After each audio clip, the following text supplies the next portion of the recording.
Hola, ¿qué tal? Mi nombre es María Citlali García Navarro. Estudio en la Universidad Politécnica Tapachula en la carrera de Ingeniería en Logística y Transporte, el 7º cuatrimestre. Y en esta ocasión hablaremos sobre los conceptos básicos y elementos como usuarios, vehículos y caminos que intervienen en la ingeniería de tránsito. Para empezar hablaremos sobre el capítulo 4 que se llama usuario. Es importante analizar primeramente los elementos básicos que hacen que se produzcan los flujos de tránsito. Estos son 5, que para empezar hablaremos sobre los usuarios, que pueden ser los conductores, los peatones, los pasajeros, entre otros. Los usuarios de diferentes medios de transporte son elementos primordiales de tránsito por calles y carreteras, quienes deben de ser guiados de forma apropiada. El segundo elemento son los vehículos, que pueden ser privados, públicos o comerciales, que poseen diferentes características como son las dimensiones, el peso, la potencia, el radio de giro, la velocidad, el poder de aceleración y desaceleración, entre otros. El tercer elemento es la viabilidad, que son las calles y carreteras. Este sistema vial son igual de importantes, puesto que tienen que ver con su geometría, la movilidad, la categoría, entre otros. El cuarto serían los dispositivos de control, que incluyen las señales, marcas y los semáforos. En estos son los medios en donde los conductores se comunican para ser guiados en la circulación, bajo las leyes de tránsito y las de regulación. Y como quinto elemento sería el medio ambiente general, que es el conjunto de condiciones que los anteriores elementos varían sistemáticamente, como lo pueden ser la iluminación, la oscuridad, el grado de desarrollo lateral, etc. Y bueno, en este capítulo existen varios subtítulos, que uno de ellos es el peatón. Pues se puede considerar peatón potencial a la población en general, desde las personas de 1 año de edad hasta las 100 años.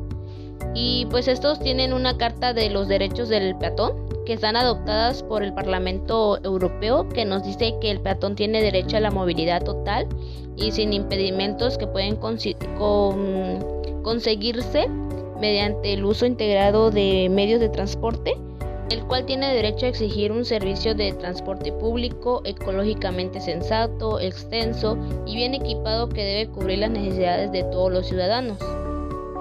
Otro de los subtemas es el ciclista. Es otro elemento de los usuarios que por otra actividad se desplazan, por alguna actividad se desplazan de un lugar a otro sobre facilidades exclusivas o mezcladas en el tránsito peatonal y vehicular, aunque han sido vulnerables a factores como los accidentes, la inseguridad de robos, de atracos, entre otras cosas.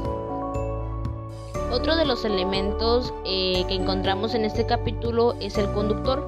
Este se refiere al individuo que maneja un vehículo, que por lo regular el que conduce un automóvil conoce el mecanismo nada más, sabe lo que es un volante, el freno, las velocidades, entre otras cosas, pero en ocasiones desconocen las limitaciones que tienen, la potencia del vehículo y pues carecen de destreza en la corriente del tránsito.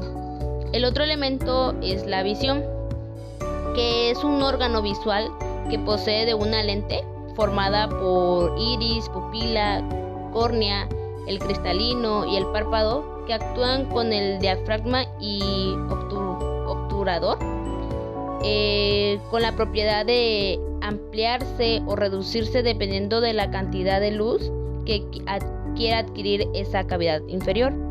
Y bueno, otro de los elementos son las reacciones físicas y psicológicas, que la reacción física o condicionada está relacionada con el sector de conductores que han desarrollado ciertos ámbitos.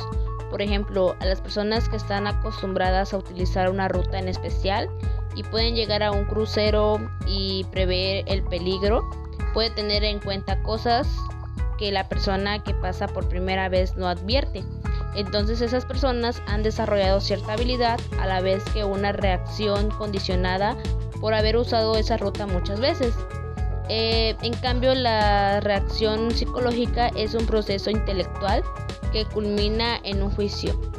Se trata de estímulos que son percibidos y enviados al cerebro Después de obtener una reacción se llega a una decisión para actuar. Asimismo, son reacciones intelectuales del individuo a través de los órganos sensitivos del hombre, como son el tacto, los oídos, la vista, etc. Estos hacen que el individuo tome una decisión y poder actuar. El último elemento de este capítulo es la distancia para detener un vehículo. Aquí pues la distancia total para detener un vehículo se le llama distancia de parada y se expresa como distancia de parada es igual a distancia recorrida durante el tiempo de percepción más distancia recorrida durante el tiempo de reacción más la distancia recorrida durante el tiempo de frenado. Esto se lleva a cabo mediante el proceso denominado PIEV, que quiere decir percepción, intelección, emoción y volición. La percepción es el intervalo de tiempo comprendido entre la aparición del objeto exterior y su reconocimiento a través de su sensación visual. La intelección es el acto de entender y registrar las nuevas sensaciones. La emoción es el tiempo que el conductor utiliza entre el juicio y la experiencia para llegar a una decisión. Y pues por último, la volición es el tiempo necesario para llevar a la acción la toma de decisión.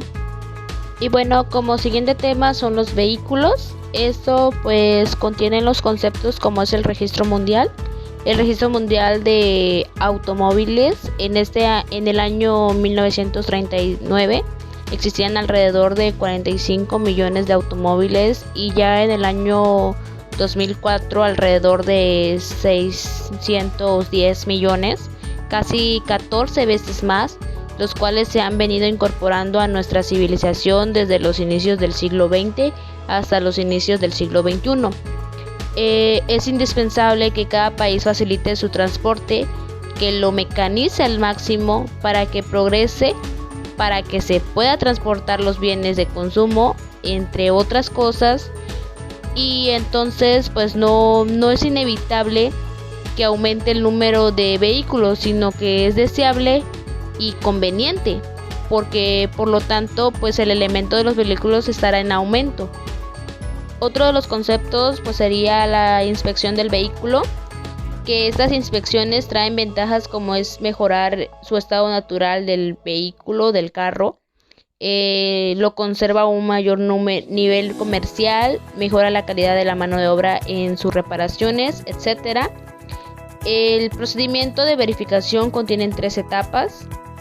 La primera es la inspección visual a los dispositivos y sistemas para el control de la contaminación instalados en los vehículos automotores.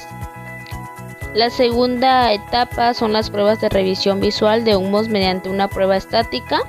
La tercera es la medición de las emisiones de contaminantes.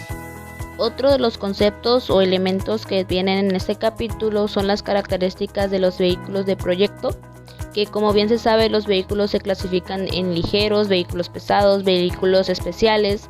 Los ligeros son vehículos de pasajeros o cargas que tienen 2 ejes y 4 ruedas, que se incluyen en esta denominación, que son los automóviles, camionetas y unidades de pasajeros o cargas. Los vehículos especiales son aquellos que eventualmente transitan o cruzan calles y carreteras, como los camiones y remolques para trasladar troncos, maquinarias pesadas, minerales, motocicletas, etc. Y en tanto los vehículos pesados son unidades destinadas al transporte masivo de pasajeros o carga de 2 o más ejes y pues de 6 o más ruedas. En estas se incluyen pues los autobuses y camiones. Y por último tenemos el concepto elemento que se llama radio y peralte de curvas, que las vueltas que se realizan inferiores a los 15 km por hora se consideran como vueltas a baja velocidad, y en cambio las vueltas a la alta velocidad son aquellas que se efectúan a las velocidades cercanas al 70%. Y pues por último es el concepto de radio y peralte de curvas, que pues aquí las vueltas que se realizan inferiores a los 15 km por hora se consideran como vueltas a baja velocidad, y pues vueltas a la alta velocidad son aquellas que se efectúan a velocidades cercanas al 70%. Y pues aquí se dice que pues un vehículo se puede salir de una curva por 2 razones. Puede ser porque el peralte de la curva no es lo suficiente para contrarrestar la velocidad, o porque la fricción entre las ruedas y el pavimento falla y se produce un derrape o deslizamiento de las ruedas, y esto hace que pues el vehículo salga de las curvas. Y pues esto ha sido todo en mi exposición. Muchas gracias por la atención y espero que sea de su agrado.